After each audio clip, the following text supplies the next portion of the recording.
Hello, and welcome to another lesson in our series from the book of Daniel. The series is entitled Challenges for the Faithful Followers, and this particular lesson has the title of Remaining Faithful to God.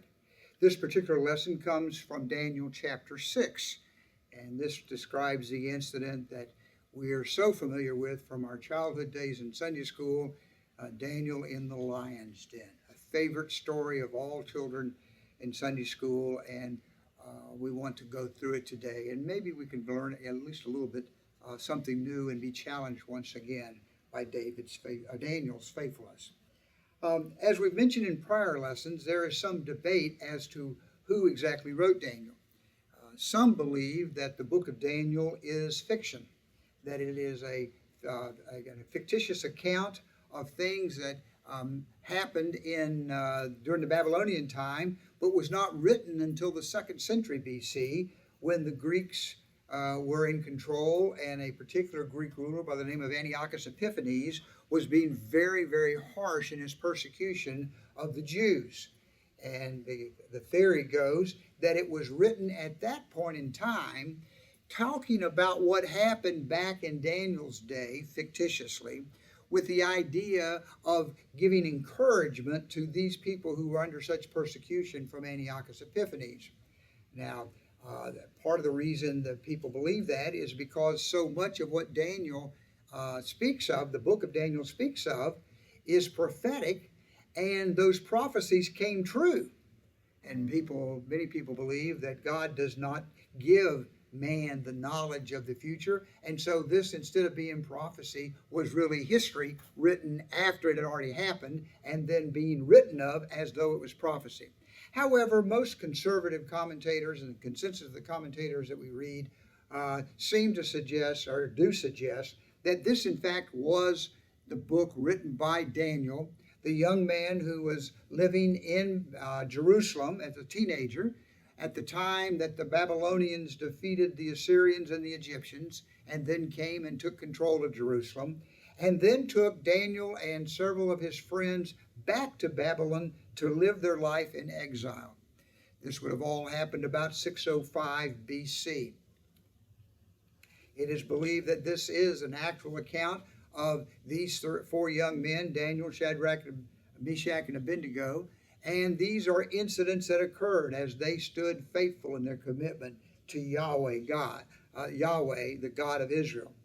They showed to Nebuchadnezzar their commitment and the power of their God by refusing to eat the meat from his table.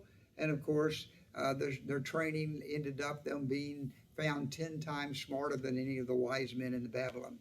Daniel's insistence upon his faithfulness to God, when the king asked him to interpret the dream, and he said, "No man can do that, but there is a God, and this God is communicating with you." And he told him what that dream was and what that dream meant, and Nebuchadnezzar acknowledged that Daniel's God was the Most High God. We had that situation where we looked at the three young men who refused to bow down to the image Nebuchadnezzar had made, and were thrown into the fiery furnace, and God saved them from that. And as a result of that, Nebuchadnezzar then issued that order that anyone that said anything against the God of Shadrach, Meshach, and Abednego would be killed, and their houses would be destroyed. So they have again and again and again taken their stand and shown Nebuchadnezzar the power and the faithfulness of their God, Yahweh, the God of Israel. Now, one of the reasons that some people believe that this was a fictitious account, or that this was written much later, is because in chapter 6, where we look today, there is a reference made to King Darius, or Darius, depending upon what seminary you went to, King Darius the Mede. Now, secular history does not record there being a King Darius, a Mede, who was the king of Babylon. There is the recording of some men later who were kings of Babylon, and they carried the name Darius the Great, and then a couple of his sons, but they were all Persians. Now, this army that conquered Babylon was an army made up of the Medes and the Persians. This king that's referred to in chapter 6, Darius, is designated as a Mede.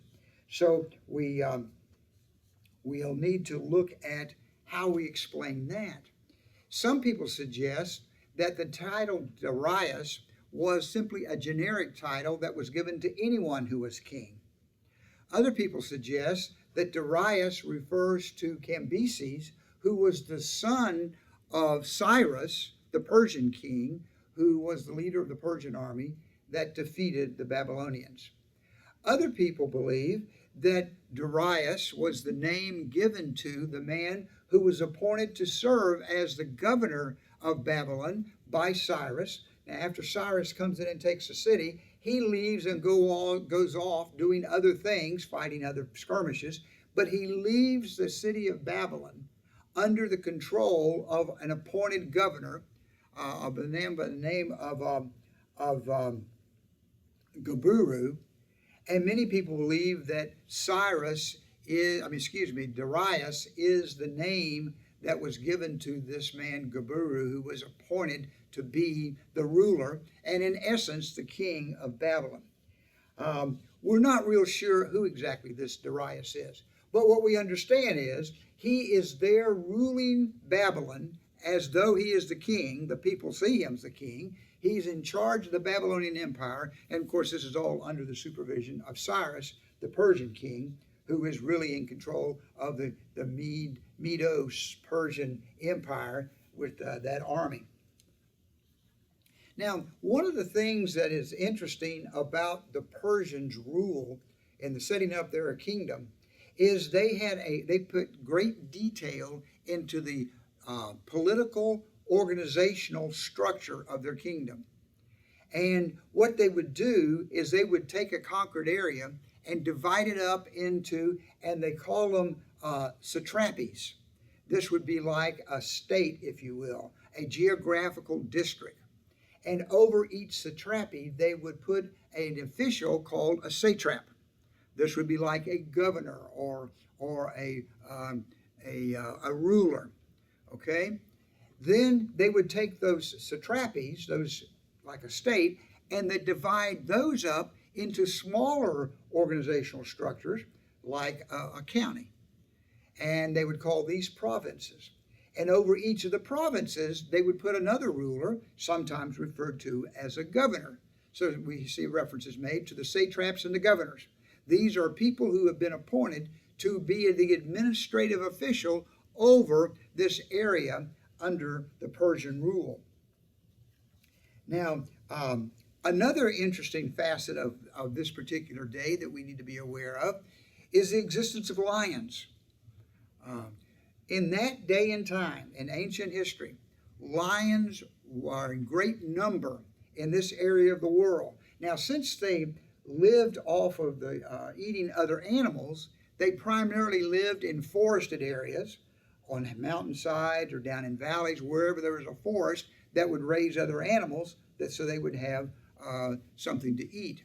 But there were large numbers of lions roaming this area. And of course, the lion was very ferocious and very dangerous. It seems that one of the sports that the royalty of that day loved to partake in was what they would call lion hunts, where they'd go out and hunt these lions down, riding on the back of a horse with a bow and arrow, and find a lion and shoot it. And then it got to the point where a king would send his armies out to capture these lions and keep them in cages so they could have royal hunts. That is, at a given point in time, the king and his court would all get together, they would turn the lions loose, and then they would go out and hunt them down. So there was a lot of lions in the area, some of which had even been caught and kept in cages. Now, there were even examples or instances where people would breed lions. That is, they would breed young lions and keep lions all the time.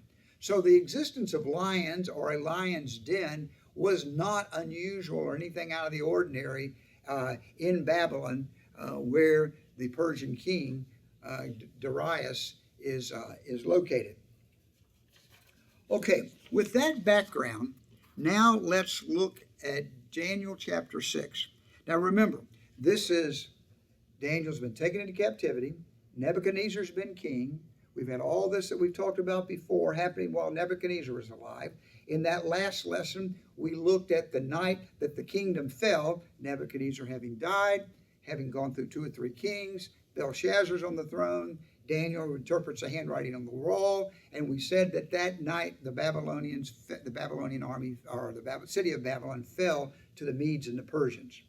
Okay, this incident in chapter 6 happens after that. After now the Medes and the Persians are in control, and chapter 6 begins, verse 1. It pleased Darius to appoint 120 satraps to rule throughout the kingdom, with 3 administrators over them, one of whom was Daniel. Okay, now one of the characteristics of the Persians ruling conquered areas was they tried as much as possible to allow local rule. In other words, they felt it was easier to keep people under control if the people that were their officials, that were the governmental officials, were locals, were people they knew. So what happens is Darius has now setting up this organizational structure, and it says there were 120 satraps. Now, secular historians cannot agree. Some say there was 360, some say there were only 30. We don't know exactly how many districts that were created. Scriptures tell us 120. That may have been just 120 satraps, or that may be referring to 120 officials, which include satraps and governors of provinces. We're not sure. But bottom line is, the king, Cyrus, now acting through Darius, they are taking and setting up local officials to be their administrators over their conquered area. Now, it says that Daniel was appointed one of them. Now, he set up 120 satraps. Over the satraps, he put 3 administrators, kind of like, well, I don't know what you would call them. They were 3 people. The satraps answered to the administrators. And Daniel was made one of those 3 administrators. Now, like I said, the practice was to use the local officials to rule. So they come in and they take people who are already in official. Probably a lot of these people who are appointed to be satraps by Darius were officials under Nebuchadnezzar, as was Daniel. The reason that becomes important is because these other officials, would have known Daniel, and would have known Daniel for a long time.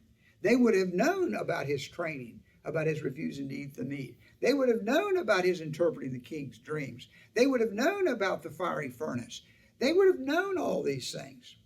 And they knew who Daniel was.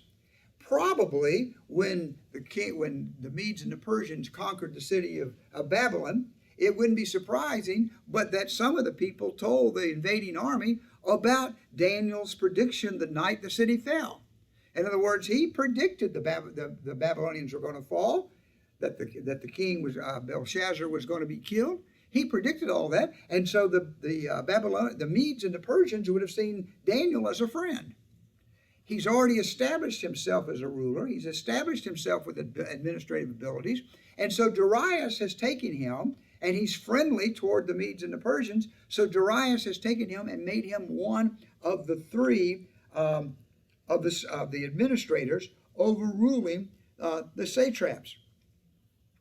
Now, and like I said, very possible many of the other satraps were also rulers under the Babylonian administration. Verse 2.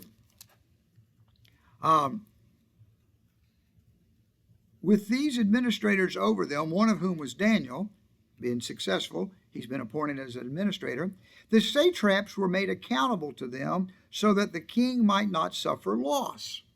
This was the plan. The satraps had considerable power in their particular region, but they had to be held accountable. There was too many of them for one person to hold them all accountable, so these 3 administrators will hold them accountable. Look what happens in verse 3. Now Daniel so distinguished himself among the administrators and satraps by his exceptional qualities that the king planned to set him over the whole kingdom. In other words, enough time has passed that Daniel has shown himself to be more capable than even the other two administrators. And the king was ready to set him up as the, if you will, prime minister. He was to set him up over the whole kingdom. All the satraps would answer to him. All the administrators would answer to him. Why? Because he was such a good administrator. He had exceptional qualities: honesty, integrity, work ethic. He had all those things that made him a good administrator, and the king, Darius, recognized that. Now, evidently, the king had let this plan be known. Evidently, this was not a secret. Based upon the context, we can get that implication. The king had let that be known that he was going to appoint Daniel. At this time, verse 4, at this time, the administrators and satraps tried to find grounds for charges against Daniel in his conduct of government affairs, but they were unable to do so. They could find no corruption in him because he was trustworthy and neither corrupt nor negligent. When they hear that Daniel is going to be made over all of them, there is an immediate sense of resistance. Now, maybe some of this is because of their jealousy. They wanted to be the ruler themselves. They didn't like the fact that someone else was going to be appointed. They were going to have to answer to somebody else. It may have been that there were still, and so many of these administrators were Babylonians, still this anti-Semitism. There's still this feeling against the Jews. Remember what the astrologer said when they talked about Daniel before? That those Jews that you have put into positions of leadership, they were. Why in the world would a Persian king come in and make a Jew an administrator in Babylon? There are lots of other Babylonians that should have been administrators in Babylon. He's not one of us. There's lots of reasons why these others were jealous or hostile to this appointment. But the thought was, if we can show where he hasn't done his job, if we can show where he is weak, if we can show where he has failed to do something, it was negligence. If we can show where he has done something, he's been corrupt, he's accepted a bribe, he's taking care of a friend. If we can show something like that, then maybe we can get the king not to appoint him. But when they started examining Daniel's practices, they found there was nothing they could point to. There wasn't any negligence they could find. He seemed to be very diligent, took care of everything with great expertise. And it said they couldn't find any corruption. Makes you wonder, did they even try to set him up to see if they could get him to accept a bribe? We don't know. But they couldn't find corruption. They couldn't find anything that he wasn't doing. There was no possible way to criticize him before the king, except, finally the men said, we will never find a basis for any charges against this man, Daniel, unless it has something to do with the law of his God. He has now he's probably 80 years old. Remember, he was probably 17 or so when he was taken into captivity in 605. Babylon falls in 538. That would make him 84 if he was 17 when he was brought to captivity. So he's in his 80s. He has a lifetime of publicly expressing his commitment to God. They know how faithful he is. Why, they know about his practices. What was one of his practices? As we're going to find as we read through this passage, one of his practices was that he prayed every day 3 times a day. And when he would pray, he would go to his house and go to a window that faced the west. Why the west? Because that's the way Jerusalem was. The exiles, when they are brought in from Jerusalem, and the city was destroyed, the temple was destroyed, although there's no biblical instruction on doing this, they developed a practice in exile of when they prayed of bowing toward Jerusalem. that reminded them of the temple. That reminded them that's where God lived. That reminded them of their God. God had given them that land. God lived in that temple. That reminded them of their God. And so they would pray facing the west. Daniel, it seems, had a practice every day, 3 times a day, to go to a window in his house, and he could be seen. You could stand down in the courtyard and look up, and you could see him in his window, kneeling down, praying to his God. And they said, you know what? The only way we're ever going to get anything on him is to have something that's related to the way he worshiped his God. Has to be, unless it's something to do with the law of his God. So the administrators and the satraps went as a group to the king. Now, not all of them went, because Daniel didn't go. They went to the king and said, O King Darius, live forever. This is the way you start off a conversation with the king. You flatter him. Live forever. The royal administrators, prefects, satraps, advisors, and governors have all agreed. Now, that's a lie. Daniel didn't agree, and Daniel was one of the administrators. But they kind of glossed over that point. We've all agreed that the king should issue an edict and enforce a decree that anyone who prays to any god or man during the next 30 days, except to you, O king, shall be thrown to the lion's den. Now, O king, issue the decree and put it in writing so that it cannot be altered, in accordance with the laws of the Medes and the Persians, which cannot be repealed. So King Darius put the decree in writing. So what they went to him, and they're playing on his ego. Now, think about this king. He's not really the king. Cyrus is the king, but he's there in place of Cyrus. He is being treated, he is ruling as the king. He is in charge of the Babylonian Empire. He's in charge of all the administrative activities. And one of the situations, or one of the concerns that you've got as a Mede, or of the Medes and Persian Empire, is that you're ruling Babylonians. And one of the things you want to be sure is that the Babylonians are going to be loyal to you, rather than revolting and trying to start their kingdom again.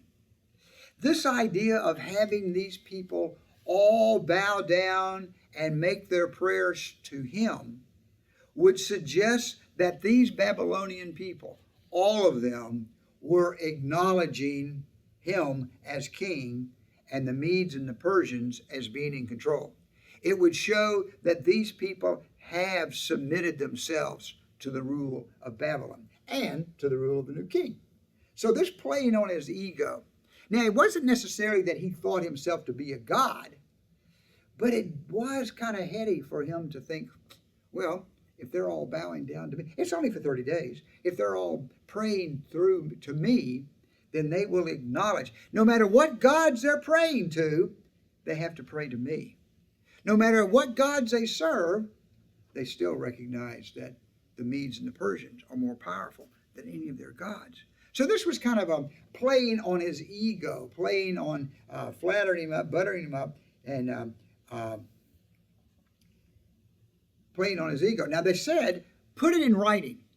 Put it in writing so it can't be repealed. As one commentator wrote, said, it was an established principle of the Medo-Persian Empire that when a king formally signed and instituted a decree, it was so binding that even the king himself could not change it. The decrees of the Persian kings were unchangeable because he thought he was speaking for the gods. Now, he didn't say he was the god, but he thought he was speaking for the gods who could never be wrong, and thus he never needed to change his mind. So there was an understanding in the Medes and with the Medes and the Persians that if the king put it in writing, it could not be changed, not even by the king himself. So these rulers, trying to make this plan airtight, they said, why don't you issue a decree? It'll be good for your administrative authority to issue this decree that everybody that wants to pray for 30 days has to pray to you, not to their gods, to you. And anybody that doesn't be thrown in the lion's den, be thrown to the hungry lions to be killed. That was a way of executing, throw him to the hungry lions. Well, flattered, riding on his ego, he agreed. He agreed. So King Darius put the decree in writing.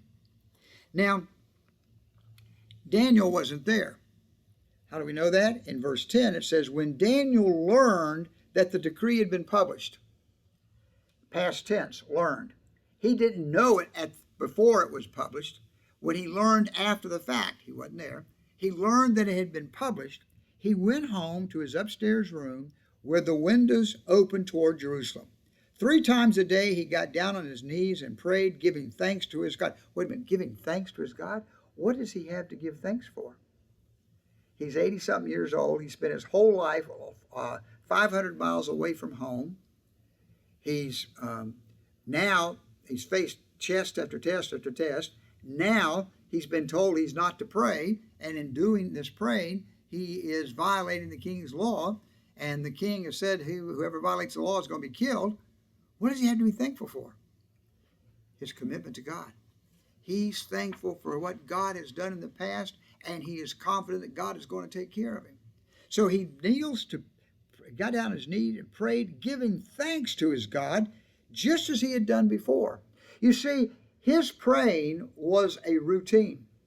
His praying was a habit. His praying was a long-standing practice, something he did daily, day in and day out, year in and year out. This was not anything new, special, last minute. This was his standard practice. This was his expression of his commitment. He'd done this before. Now, one writer says, notice that this isn't outright defiance. This is breaking the order. This is breaking the law, and he knows it. But it's not outright defiance. If it was true defiance of the king, he would be outside making a big scene about it. He doesn't. He goes and prays just like he's always prayed. At home, in his window, on his knees. Okay? It's not as a coward, though. He doesn't go into hiding. He doesn't try to practice a silent faith. It's not like being in a restaurant and saying, thank you, God. That's prayer. He bowed his head and prayed. It was an open public expression. So he wasn't as a coward. He wasn't defying the king personally. He was breaking the king's law. But he wasn't doing anything. Well, this really wasn't the king's law, was it? This is what the king had been talked into. But it wasn't the king's idea. It wasn't something the king thought as a plan that needed to be done. He wasn't defying the king's best interest. But he was taking his stand. He was continuing that long-standing commitment that he had been practicing for years. Then, these men, talking about the satraps, the administrators, the governors, these men went as a group and found Daniel praying, asking God for help. They knew about his practice. They knew when he prayed. And they went and found him doing exactly what they knew he'd be doing. He was praying in contradiction to the law. So they went to the king and spoke to him about his royal decree. And they reminded him what he'd done. Did you not publish a decree that during the next 30 days anyone who prays to any god or man except to you, O king, would be thrown in the lion's den? And the king, unaware of what's coming, said, well, yeah, that's what I said. The king answered, the decree stands in acceptance with the law of the Medes and the Persians, which cannot be repealed. Yeah, I put it in writing, and that's the law. Then they said, the administrators, the satraps, these officials, to the king, Daniel, who is one of the exiles from Judah. Now, he's been there 80 years, and they're still reminding everybody that he came from Judah. He's trained in the Babylonian language. He is as Babylonian as you can be, except he's not practicing the Babylonian religion. He's been administrator in the Babylonian Empire all these many years, but they're still pointing back to the fact he's from Judah. They said, one of the exiles from Judah pays no attention to you, O king, or to the decree you put in writing. He still prays 3 times a day. Now, how did they know he prayed 3 times a day? That was his practice. They knew what his practice was. He still prays. He's continuing to worship his God just like he always has. When the king heard this, he was greatly distressed. He was upset. Now, the King James version reads that he was displeased with himself. He was distressed because he realized he had been tricked. He realized that he had created a trap for Daniel. He knew Daniel's faithfulness. He knew who Daniel was. He knew Daniel's commitment. And he realized he had been tricked into creating a trap. He couldn't blame it on these other guys. He did it himself. He had been talked into it. He had been led down the primrose path. He had created the situation. So he is displeased with himself. He's been tricked. And what does he do? Well, it's interesting. He realizes that he's been tricked. So he was distressed. He was determined to rescue Daniel. Not his fault. I set him up. I inadvertently set him up. He attempted to rescue Daniel and made every effort until sundown to save him. Now, what does that mean? I don't know. He calls in his counselors. How can I rescind this law? He starts talking about what is the right of the king to overturn the law. There is no way. There is no way. He worked until sunset trying to find a way to save Daniel. But there was no way. Now, why sunset? In that day and time, when a person was to be executed, it was always done at sunset. Okay? That was the standard, customary time for executions to be taking place. That would be at sunset. So he tried from the time he gets a report until sunset to find a way to save Daniel, but there's not. There's no way for that to happen. Well,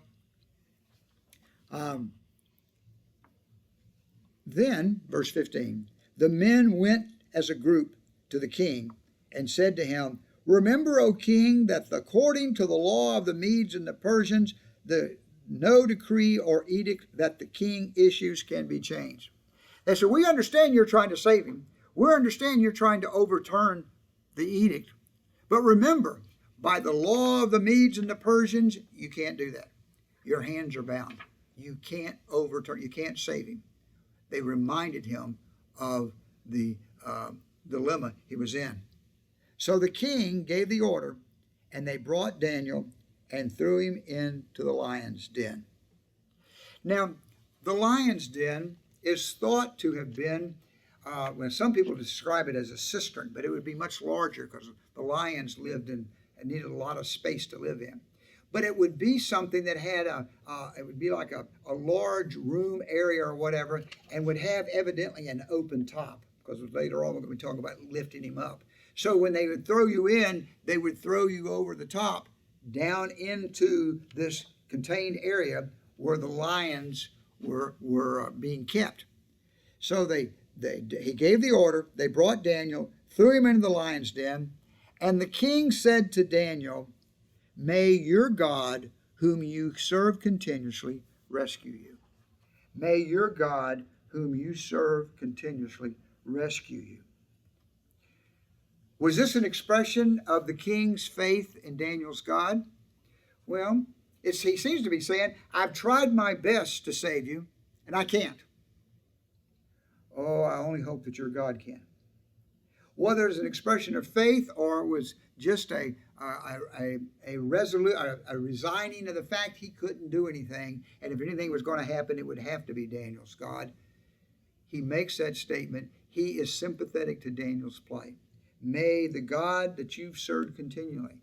He knew the history of Daniel. People had told him about Daniel's commitment, about the times he had faced the threats and stood up for his belief in God, about the time that Shadrach, Meshach, and Abednego told the king, our God can save us, but even if he doesn't, it's okay.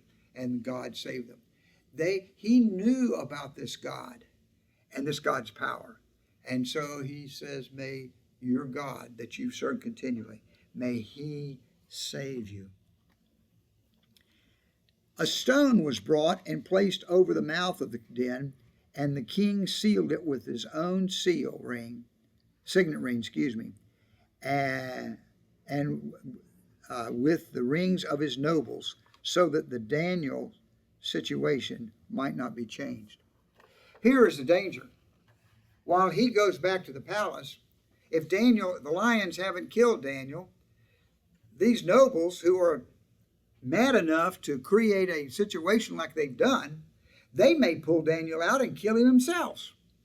So to make sure nothing happens, the king puts a stone over the opening and he seals it. And he basically, by sealing it, he says, nobody is to open this up until I open it. I have sealed it with my signet ring.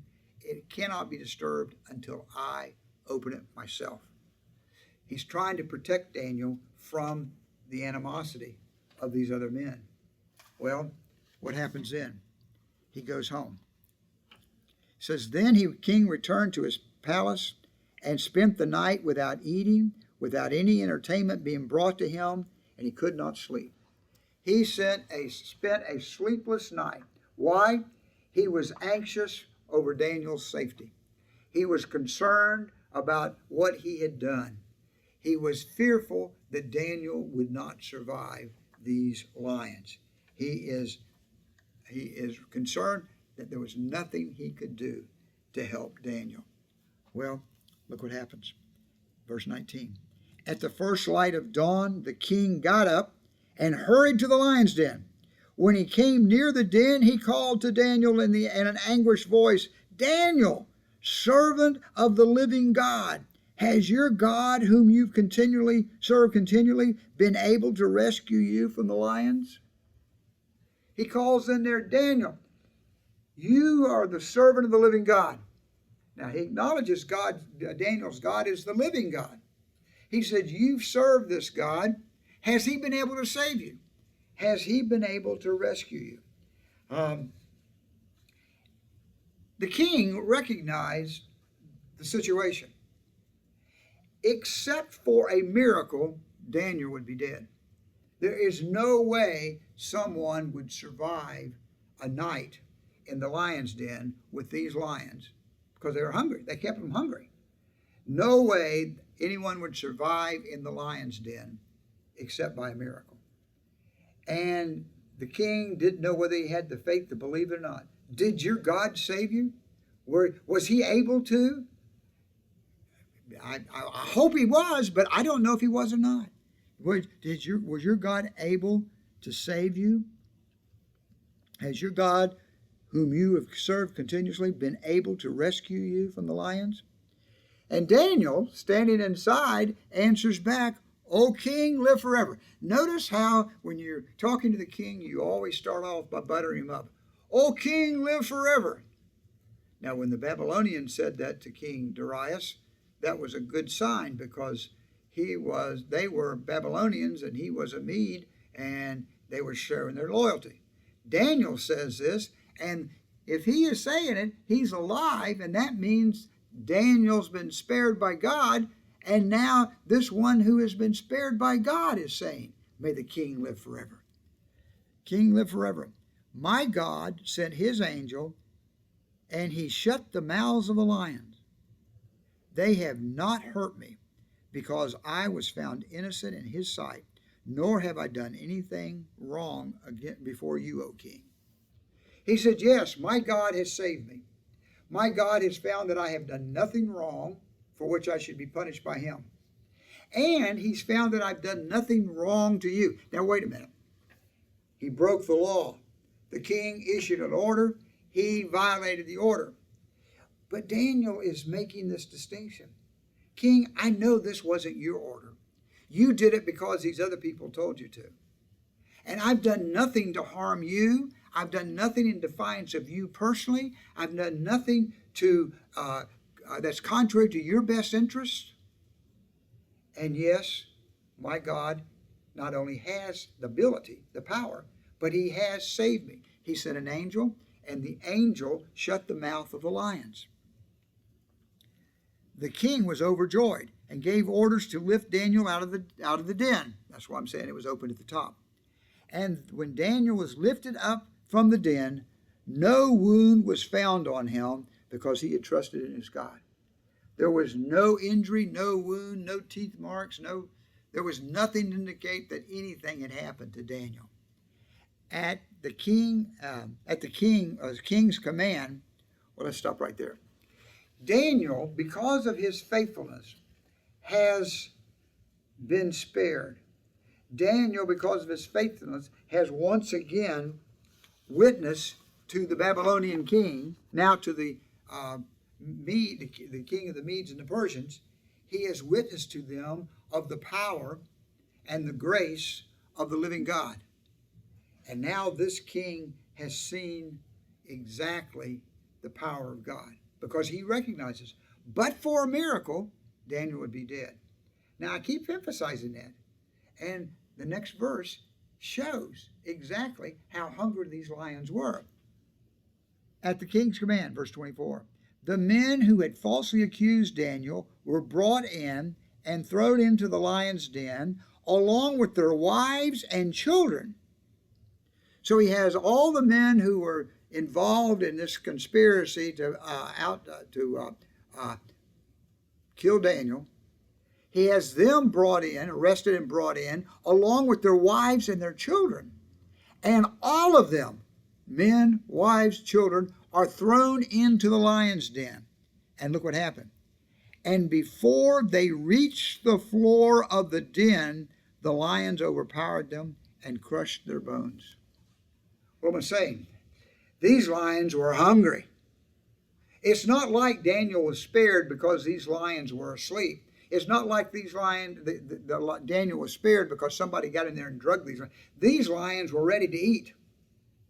He was spared because God sent an angel to close their mouths. But when these others were thrown in, they attacked and killed all of them before they ever hit the floor. This gives the extreme nature, the extreme limit that God has gone to save Daniel from the scheme of these men. And in response to this miracle, the king issues a proclamation. He says, I issue a decree that in every part of my kingdom, people must fear and reverence the God of Daniel. For he is the living God, and he endures forever. His kingdom will not be destroyed. His dominion will never end. He rescues and he saves. He performs signs and wonders in the heavens and on the earth. He has rescued Daniel from the power of the lions. So Darius, the Mede, king of the Medo-Persian Empire as established in Babylon, like Nebuchadnezzar, has recognized that the God of Daniel is the living God, is the Most High God, is the God who takes care of his faithful. From this passage, from this chapter, we can learn this lesson. No matter what we face, we can place our faith in God, knowing that he'll take care of us and that he will be with us. Whether it's in the lion's den or in the fire, wherever it is, he will be with us. Let's make a couple of notes. First note, Daniel's commitment to his God was long-term. Started back as a boy in Jerusalem. When he got to Babylon and they tried to make a Babylonian out of him, he maintained his commitment to his God, his faith. I will not be defiled by eating that food. And God blessed him. He maintained his commitment all through his life, and Nebuchadnezzar recognized that. In interpreting the dreams, he showed Nebuchadnezzar the power and the dominion of God, and Nebuchadnezzar recognized that. Daniel's friends and their commitment likewise demonstrated the power of God in the fiery furnace situation. Daniel's commitment to God was long-term, and it was practiced regularly. It was practiced daily. It was a lifestyle. It wasn't just something he did on holy days or festival days. It was a daily. He developed habits. He developed habits of practice. Every day, 3 times a day, he prayed. That was something he did regularly. And his faith was not a secret. It was who he was. When you saw Daniel, you recognized who he was. And that was one who served the living God. Daniel's faith was public. You know, the more you practice your faith publicly, the easier it gets to practice your faith publicly. I will tell you the story about the time after I was elected to serve on the city commission, and my mother was really afraid that if I started going to all these parties that I would become involved with all that was going on there, and she was specifically worried about my beginning to indulge in alcoholic beverages. But my faith had been a public feature of who I was up to that time of my age. Up to that age, I had always been identified as a person of faith. And the first time I went to, and I'm not saying that a person that drinks doesn't have faith, but I was identified as a part of a group that didn't drink. And the first time I went to a party, after having been elected as a city commissioner, the hostess came over to me and she says, "That's the Nazarene punch bowl over there." They recognized that. They recognized there were certain things that, while I didn't agree with them, they didn't agree with me. I'm not saying that they weren't Christian because they drank, but what I am saying is they recognized my practices and were willing not only to allow it, but to encourage it. Practicing our faith publicly is not something that should cause us to be afraid, but it should build our faith, and our faith grows. So his commitment was long-term. His commitment was a lifestyle, doing these things again. So when something comes up, it was just natural. He goes back to pray. It doesn't. The crisis doesn't cause an alteration of our pattern, or it doesn't cause us to go looking for something new. We just continue on. And you know what? That God is faithful, that as we continue to serve him, he continues to bless and protect. Oh, we are reminded from the story with Daniel's 3 friends. Not always does God rescue from the fiery furnace. Not always does God rescue from the lion's den. But our commitment to him is he is able. But if he doesn't, it's okay. Because no matter what the result is, we have the belief, we have the reason to believe, we have the confidence to believe that he is working out his will and our best interest. And we can simply pray, thy kingdom come, thy will be done in my life. Doesn't matter. It's not all about me. It's about his will. Let's pray. Father, for times when we are challenged, for times when our faith comes under fire, we pray that you would enable us and equip us that we might be faithfully committed, just as Daniel was. That in times when there are not those crises of faith, that we would develop those habits, those practices, those daily commitments, such that when the time of challenge does come, we just immediately go into our practice, our normal practice, because we have the confidence to believe that as we continually serve you, as Daniel did, you will work for us that which is according to your will and our good, and we can ask for nothing more. For what you have done for us in the past and what you promise you will do for us and even now and in the future, as we are faithful, we thank you and praise you. In Jesus' name, amen. Thank you.